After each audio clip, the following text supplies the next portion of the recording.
Serikali ya Kenya imechukua hatua baada ya kusikiza ombi la Wakenya na familia ya Margaret Duta ambaye ameshikwa nako nchini Vietnam.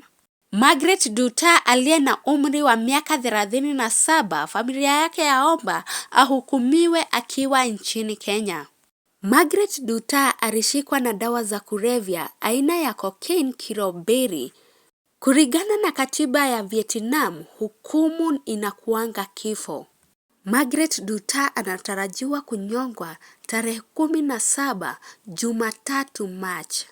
Korir Sing'oei ameongea na naibu wa Vietnam ambapo ameomba kesi ya Duta ipewe muda.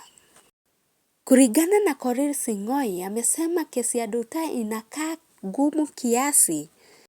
Lakini Vietnamese wamekubali kusikiza kesi ya Duta mpaka mwezi wa June mwaka huu 2025.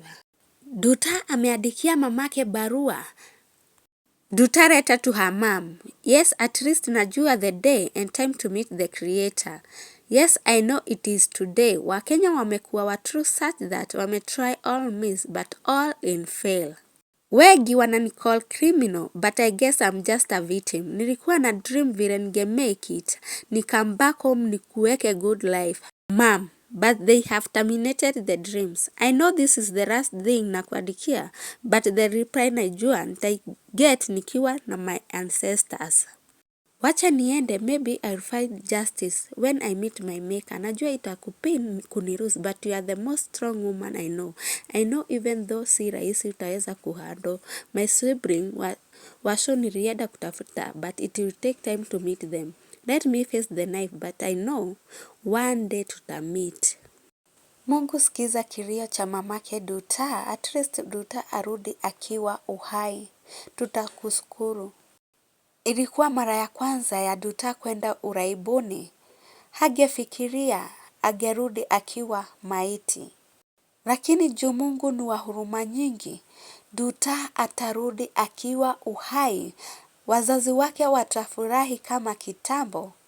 Tungeomba serikali ichukulie mpaka agent yenye ilipeleka Duta.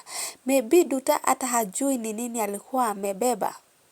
Juu Duta alikuwa na kiu ya kutafuta pesa, angesaidia kila mtu yeyote angepatana naye.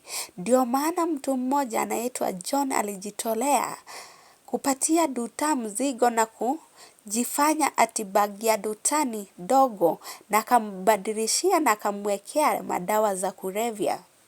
Bila Duta kujua, na maybe hajawahi soma, hajawahi ingia shule, akakubali chochote borake afike kwenye alienda.